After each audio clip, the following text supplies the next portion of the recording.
Hello दोस्तों, देखिए प्रश्नावली 4 का उदाहरण एक निम्न स्थितियों की गणितीय रूप में व्यक्त कीजिए। जॉन और जीवंती दोनों के पास कुल मिलाकर 45 कंचे हैं। दोनों 5-5 कंचे खो देते हैं और अब उनके पास कंचों की संख्या का गुणनफल 124 है। हम जानना चाहेंगे कि आरंभ में उनके पास कितने कंचे थे। तो दोस्तों यहाँ पर मैं मान लूँगा, माना कि जॉन के पास कंचों की जो संख्या है वो है एक्स। यहाँ पर जॉन के पास कंचों की संख्या मान ली मैंने यहाँ पर एक्स दोस्तों। अब जो है जीवंती के पास कितने कंचे बचेंगे, देखो कुल कंचे कितने 45। तो मैं जॉन के पास जितने कंचे हैं वो 45 में से निकाल दूंगा। तो जीवंती के पास कितने कंचे बचे, 45 माइनस एक्स, यहाँ पर कंचे बचे। अब दोस्तों ये बोल रहा है कि 5 कंचे खोने के बाद स्थिति, यानी कि दोनों 5-5 कंचे खो रहे हैं। तो 5 कंचे खोने के बाद की स्थिति क्या बन रही है, देखो जॉन के पास कितने कंचे बचेंगे 5 कंचे खोने के बाद। देखो पहले कितने थे, एक्स थे। अब 5 कंचे खोने के बाद कितने बचे, एक्स माइनस के 5 दोस्तों। अब जीवंती के पास 5 कंचे खोने के बाद में कितने बचेंगे, देखो पहले कितने थे 45 माइनस एक्स। अब 5 कंचे और निकाल दूंगा इसमें से मैं, तो कितने बचेंगे, देखो जीवंती के पास कंचों की संख्या 45 माइनस एक्स है अभी उसके पास, और 5 कंचे खो देगी तो मैं -5 कर दूंगा इसमें से, यानी कि 45 माइनस एक्स माइनस के यहाँ पर जो है 5 कर दूंगा दोस्तों। अब देखो 45 में से 5 गया तो यहाँ बचेगी 40 माइनस के एक्स आ गए दोस्तों। जो ये कह रहा है प्रश्न की, अब जो 5 कंचे खोने के बाद दोनों के पास जितने कंचे बचे उन दोनों का जो गुणनफल है वो जो है 124 देर का है। तो अब दोनों के पास कंचों की संख्या का गुणनफल हमारे पास आ गया 124। यहाँ पर देखो गुणा कर दूंगा मैं, एक्स माइनस 5 को गुणा कर दूंगा मैं यहाँ पर 40 माइनस एक से यहाँ पर गुणा कर दूंगा, तो मेरे पास बचेंगे यहाँ पर बराबर में 124 दोस्तों। अब देखो मैं एक्स को 40 से यहाँ पर गुणा करूँगा तो मेरे पास आ जाएंगे यहाँ पर 40 एक्स, और या एक्स को मैं एक्स से गुणा करूँगा तो यहाँ पर आ जाएगा माइनस का एक्स स्क्वायर। फिर माइनस के 5 को मैं 40 से गुणा करूँगा तो मेरे पास आ जाएंगे यहाँ पर माइनस के 200। माइनस को माइनस से गुणा किया तो प्लस, और 5 को एक्स से गुणा किया तो यहाँ पर आ गया 5x, बराबर का आ जाएगा यहाँ पर 124। अब दोस्तों देखो एक्स स्क्वायर में पहले उतार दूंगा, माइनस का एक्स स्क्वायर हो जाएगा यहाँ पर।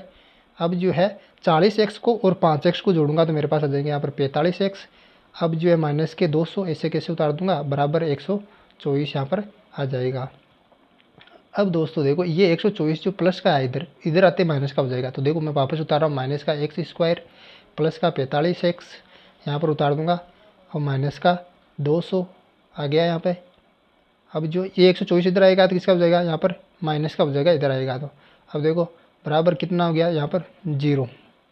अब देखो एक माइनस का एक्स स्क्वायर प्लस 45x, ये माइनस का 200 और माइनस के 124 को जोड़ूंगा तो मेरे पास आ जाएगी माइनस के 324, बराबर के यहाँ पर 0। तो जो ऊपर जो समीकरण दे रखा है इसको पूरे को मैं माइनस से गुणा कर दूंगा। तो माइनस से गुणा करने पर देखो माइनस का एक्स स्क्वायर प्लस का हो गया x square minus 45x plus 324 बराबर 0 मेरे पास आई।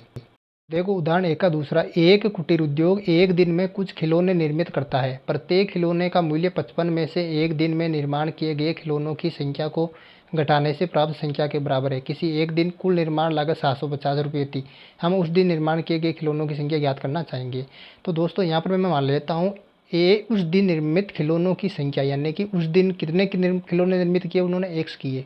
जो है आगे मैं लिख लेता हूँ कि एक खिलौना यानी कि प्रत्येक जो खिलौना उसकी निर्माण लागत क्या आई। उसकी जो निर्माण लागत आएगी दोस्तों, देखो प्रश्न में दे रखा है प्रत्येक खिलौनों का मूल्य 55 में से एक दिन में निर्माण किए गए खिलौनों की संख्या को घटाने से प्राप्त संख्या के बराबर है। यानी कि एक खिलौने का मूल्य क्या है, यानी कि मैं 55 में से क्या घटाऊंगा, एक दिन में निर्मित किए गए खिलौनों की संख्या, यानी कि कितने किए उस दिन उसने, एक्स किए। तो मैं 55 में से यहाँ पर एक्स घटा दूंगा तो एक खिलौनों की मेरे पास लागत आ जाएगी, यानी कि 55 माइनस एक्स में यहाँ लिख दूंगा। ये 55 माइनस एक्स एक खिलौने की निर्माण लागत है दोस्तों। अब जो है दोस्तों आगे जो प्रश्न बोल रहा है वो बोल रहा है कि कुल निर्माण लागत 750 रुपये थी उस दिन की। तो उस दिन कुल निर्माण लागत कितनी, मैं लिख दूंगा यहाँ पर 750 रुपये। अब दोस्तों ये कहाँ 750 कहाँ से आ जाएगा हमारे पास, यानी कि उस दिन उसने कुल खिलौने कितने निर्माण किए, एक्स की है, और एक खिलौने की लागत कितनी है 55 माइनस एक्स, यानी कि एक्स को मैं 55 माइनस एक्स से यहाँ पर गुणा कर दूंगा। तो ये किसके बराबर आ जाएगा, यहाँ पर आ जाएगा 750 के बराबर दोस्तों। अब इसको मैं आगे हल कर लूँगा आसानी से। देखो एक्स को मैं 55 से गुणा करूँगा तो मेरे पास आ जाएंगे यहाँ पर 55x, और एक्स को एक्स से गुणा करूँगा तो यहाँ पर आ जाएगा माइनस के एक्स स्क्वायर बराबर 750 दोस्तों।